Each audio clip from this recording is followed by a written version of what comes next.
तो इस वीडियो में हम थिन सिलेंड्रिकल शेल के बारे में स्टडी करेंगे। आपको पता ही है इंजीनियरिंग प्रैक्टिस में हम कई सारे हमारे वेसल्स होते हैं जो सिलेंड्रिकल शेप के बने होते हैं, जैसे टैंक हो गया, बॉयलर हो गया, एयर कंप्रेसर्स हो गए, ये सारे सिलेंड्रिकल शेप के होते हैं। जब वो वेसल्स हैं वो एम्प्टी हैं, खाली हैं, तब तो उस टाइम जो उनका इंटरनल प्रेशर है एयर का और जो एक्सटर्नल प्रेशर है वो सेम रहेगा, इस वजह से उसमें कोई दिक्कत नहीं आएगी। लेकिन जब वो भर जाते हैं, मान लो स्टीम से भर गए, उसके अंदर हमने गैस डाल दी है, तो इनसाइड प्रेशर ज़्यादा हो जाता है as compare to atmosphere pressure. उस केस में चांस है कि वो फट सकते हैं, जो शेल जो वेसल है हमारा वो फेल कर सकता है। तो उस चीज़ को हमने पढ़ना है कि किस हिसाब से वो चीज़ वो फेल करेगी। कह रहा है दो तरीके हैं, दो तरीक़ों से वो शेल मेरी फेल कर सकती है। देखिए ध्यान से एक बार, जैसे यहाँ पे है, मान लो फोर्स मेरा इस हिसाब से लग गया, जैसे यहाँ पे लगा हुआ है, ये फोर्स इस हिसाब से लगा है इस पर, ठीक है बात, इस हिसाब से लगेगा तो वो दो ट्रफ में टूटेगा वो, ठीक है। लेकिन अगर फोर्स मेरा ऐसा लगा है तो दो सिलेंडर में वो टूटेगा वो। तो जब ऐसे वाला फोर्स लगेगा, जिस हिसाब से आप यहाँ देख रहे हैं, यहाँ पे ऐसे वाला फोर्स लगा है तो इस हिसाब से टूटेगा, तो इस टाइम जो स्ट्रेस आएगी उसे कहेंगे हम सर्कमफेरेंशियल स्ट्रेसेस। तो ध्यान रखना, सर्कमफेरेंशियल स्ट्रेसेस है जब सिलेंडर मेरा दो ट्रफ में टूटेगा, उस केस में जो स्ट्रेस आएगी मटेरियल में उसे कहेंगे सर्कमफेरेंशियल स्ट्रेसेस। और जब वो दो सिलेंडर में टूटेगा उसे कहेंगे लॉन्गिट्यूडनल स्ट्रेसेस, लॉन्गिट्यूडनल स्ट्रेसेस, ठीक है बात। ज़्यादा टफ टॉपिक नहीं है, टॉपिक बड़ा इजी है मेरा ये वाला। देखें ध्यान से एक बार, यहाँ पे सारी बातें जो मैंने बताई हैं वो सारी लिखी हुई हैं यहाँ पे अच्छे से, ठीक है। In engineering practice we often come across vessels of cylinders cylindrical shape such as tanks, boilers, air compressor etcetera which contains fluid, जिसमें फ्लूइड होगा। Generally the wall of the such vessel are very thin, वो thin होती हैं बहुत ज़्यादा, as compare to diameter, diameter बड़े होते हैं। दीज वेसल्स व्हेन एम्प्टी, जब वो खाली हैं, are subjected to atmosphere pressure inside as well as outside. Resultant pressure रहेगा वो जीरो रहेगा। लेकिन जब whenever vessel subjected to internal pressure due to steam, compressed air etcetera, then its walls are subjected to tensile stress. उसमें कौन सी stress आएंगी? Tensile stress आएंगी, ठीक है। थोड़ा सा देखना देगा, if the thickness of the wall, जो वॉल की थिकनेस है, ठीक है, of a vessel is less than 1/20 of its diameter, उसके डायमीटर के 1/20 में इससे भी कम है, छोटी है, पतली है, उसे हम कहते हैं थिन सिलेंड्रिकल शेल।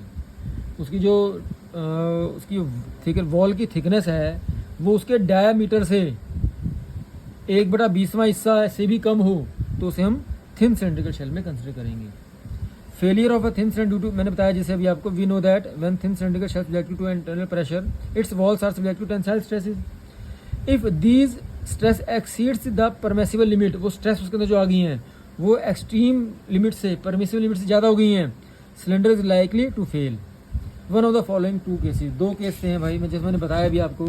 एक तो है स्प्लिट इनटू टू ट्रफ्स और स्प्लिट इनटू टू सिलेंडर्स।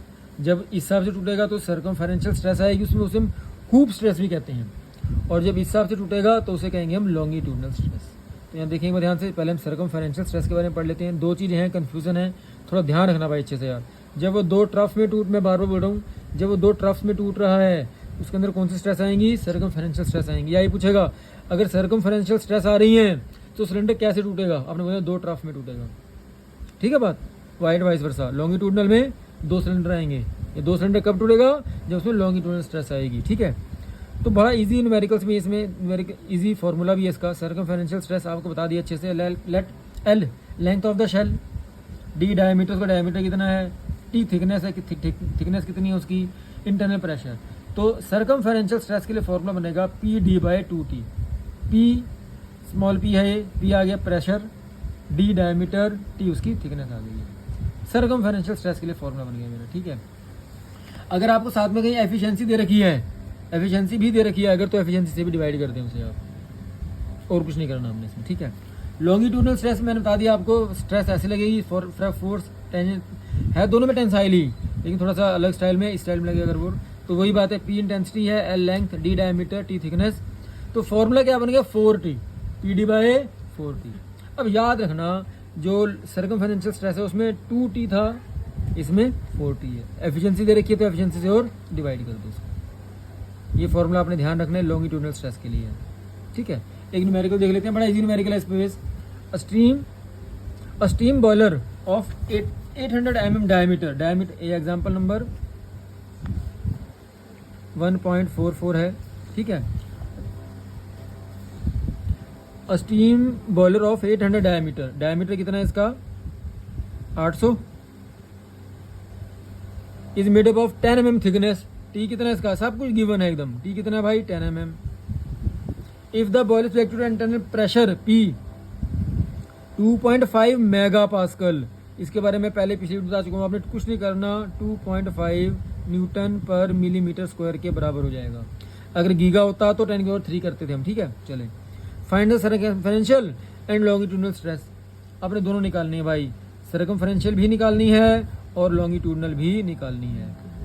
कोई दिक्कत वाली बात ही नहीं है। सिग्मा सी के लिए फॉर्मूला पता है आपको, PD/2T है, सब कुछ दे रखा है आपको। पी दे रखा है pressure 2.5, D diameter 800 upon 2T कितना है 10, इसको न्यूमेरिकल सॉल्व कर लो, न्यूटन पर मिलीमीटर स्क्वायर में आंसर आ जाएगा आपका। इसके लिए क्या करना है भाई, PL देख ले, ये सिग्मा PD/4T हो जाएगा, आज को 4 से डिवाइड कर दो तो सॉरी क्या है, कुछ नहीं करना आपने इसमें। अगला देखें, अगले में कुछ नहीं है, डिटो सेम वही कुछ है सारा कुछ, डायमीटर, थिकनेस, प्रेशर, साथ में क्या दे दिया एफिशिएंसी 70%। आपने क्या करना है भाई 70 से डिवाइड कर दो बस, और क्या, और कुछ करना ही नहीं है।